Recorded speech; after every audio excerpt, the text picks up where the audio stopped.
Eu sei que 2020 acabou, porém, eu vou ressuscitá-lo só um pouquinho pra falar sobre as minhas leituras favoritas. Oi, aqui é Thaís do Pronome Interrogativo e nós vamos conversar sobre as minhas 10 leituras favoritas durante o ano de 2020 e eu fiquei pensando que 2020 foi um ano que eu li muita coisa incrível, foi até difícil de escolher apenas 10 livros. Será que eu falei isso também no vídeo de 2019? Fica aí o questionamento, não é mesmo? E assim, em poucas palavras, resumindo essas leituras de 2020, foram livros incríveis que com certeza eu vou levar pra vida inteira. Mas sem mais delongas, vambora falar sobre esses livros porque, né, eu já enrolei demais aí. Vou começar com um livro que vai ser lançado no Brasil em breve, se eu não me engano, pela Roku, que é o Anxious People, do Frederick Backman. E esse livro aqui é uma história muito doida porque nós temos, tecnicamente, um assaltante que vai roubar um banco, porém, as coisas dão errado e ele vai acabar parando numa casa onde tinha um showroom ali com algumas pessoas que são feitas de refém. E aí você acaba conhecendo a história dessas pessoas, vai conhecendo a vida delas, o que elas passaram, o que aconteceu com elas. E sério, esse livro aqui foi simplesmente incrível. Eu devorei ele, eu me senti dentro da história, eu tô falando sobre o livro e estou ao mesmo tempo aqui arrepiada, sabe? E esse é aquele tipo de livro que você vai rir, você vai chorar, você vai se emocionar, você vai sentir empatia pelo que está acontecendo e ao mesmo tempo talvez você se veja dentro da história também. Eu sei que são 10 livros, porém, entretanto, todavia, eu serei obrigada a colocar a trilogia de O Ceifador nessa lista sim, porque essa história aqui, eu acabei relendo o primeiro livro, li o segundo, devorei o terceiro e é simplesmente incrível como esse universo é criado. Provavelmente você já me ouviu falando sobre essa trilogia aqui. Nós temos uma história onde não existe mais morte. E a construção dessa sociedade que existe dentro dessa série é algo muito doido e incrível ao mesmo tempo, porque quando você não tem a morte, você precisa de alguém para que aconteça algo que seja natural. Então a gente tem os ceifadores que acabam ceifando a vida das pessoas para fazer com que as coisas continuem rodando no mundo onde não tem mais doença, não tem acidente de carro, ou se você morrer por acidente, você é ressuscitado. E também se você precisar voltar à vida, digamos assim, a sua primeira vez, ela é de graça. Olha que maravilha. E assim, o Neil Chesterman, ele tem uma escrita simplesmente incrível, algo que te faz refletir e ao mesmo tempo te faz imergir dentro da história, sabe? Eu tô simplesmente apaixonada e tô um pouco sem jeito aqui de segurar os 3 livros também. O próximo livro, a gente tem que fazer aqui um combinado que eu já vou deixar avisado aqui pra você. Ele vai ser lançado no Brasil,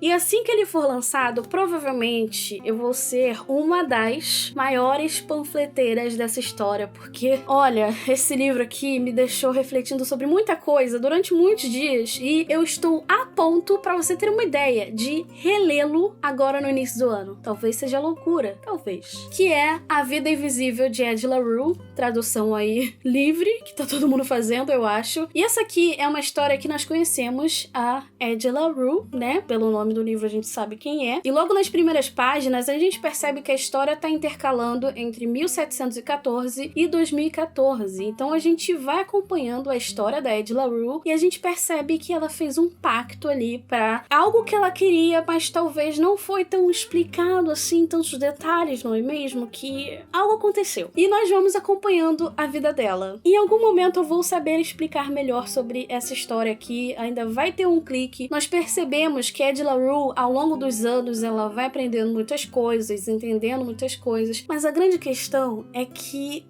as pessoas não lembram dela depois de a conhecê-la. Tipo, você conhece? Minutos depois, a pessoa praticamente não existiu pra você, ou não existiu, e aí você fica, meu Deus, o que está acontecendo aqui? E o final desse livro, quando você chega ao final, você tem, acho que tapa na cara, um soco no estômago, uma coisa, um biscoito. Eu acho que eu não tenho condições até hoje de explicar o baque que eu tomei no final desse livro, porque é uma trajetória muito curiosa, porque você acaba vendo a história de alguém que é esquecida e tá ali vivendo há tantos anos, e aí você fica, meu Deus. Então assim, foi um livro que mexeu muito comigo em questões também de reflexão e de vida e muitas outras coisas. Sério, eu tô apaixonada por essa história. Nessa lista de favoritos favoritos, nós também temos 3 livros que são nacionais. O primeiro deles é Se Deus Me Chamar Não Vou, onde a gente conhece a história da Maria Carmen, uma menina de 11 anos. E sobre esse livro eu não vou me aprofundar muito porque tem vídeo aqui no canal, falei sobre ele e o quanto eu amei a Maria Carmen e ver pelos olhos dela a questão da solidão, da tristeza, da empatia ao mesmo tempo. Então assim, foi triste e ao mesmo tempo lindo. Então, se você tá procurando um livro nessa vibe aí de tristeza pra você refletir e chorar, aconselho muito. A segunda história eu vou chamar de história porque na verdade é uma novela, é o Que Encontramos nas Chamas, da Maíra do All About the Book. E esse livro eu chorei copiosamente em apenas 70 páginas talvez. É uma história muito tocante, muito profunda, onde a autora acaba usando o artifício ali também de um quê de fantasia, bem que mesmo, que é uma pitadinha assim, bem...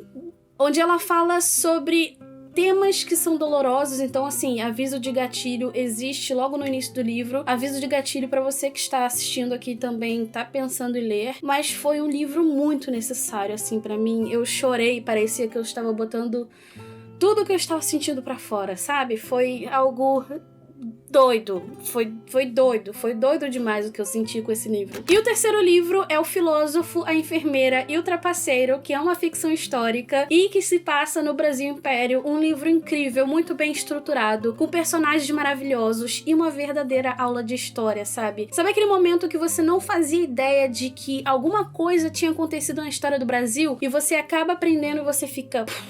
Foi exatamente isso que aconteceu com esse livro. Foi uma história muito bem contada. Nós acompanhamos 3 personagens incríveis. A gente acaba conhecendo muito sobre a história e é exatamente isso que a Thaís, de 16 anos, precisava para aprender história, sabe? E eu amei esse livro, eu amei conhecer mais sobre a história, eu amei como o autor coloca ali os personagens pra gente conhecer um pouco mais sobre a história também. E o 9º livro dessa lista é o Daqui Pra Baixo. A gente teve uma experiência muito incrível que foi ler esse livro em live juntos, então assim, foi algo muito impactante porque a gente acaba acompanhando a história de um rapaz que resolve se vingar e a gente percebe que vai ser uma descida de elevador. O livro é narrado em prosa e a gente percebe também que a história toda se passa em 67 segundos. E você chega no final e você fica, cara, o que aconteceu aqui? É um livro que te faz refletir também muito sobre as questões sociais, sobre a vida das pessoas, sobre vingança ao mesmo tempo e como o Thug Life é real, sabe? É um livro muito impactante, é um livro muito tocante. E eu fiquei tão impactada com essa história que eu acabei ouvindo também o audiobook e foi uma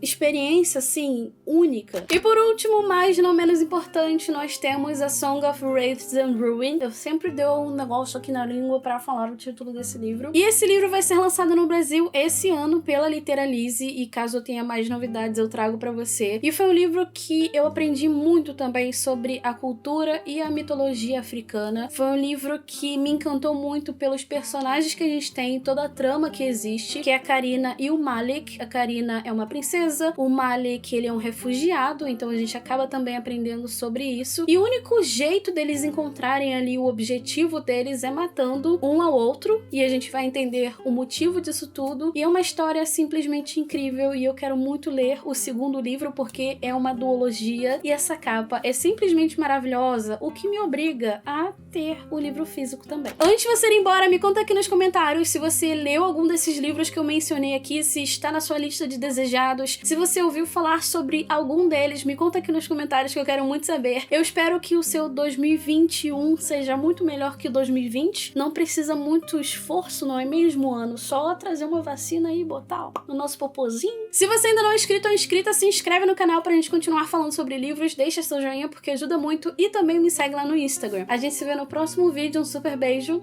e tchau, tchau!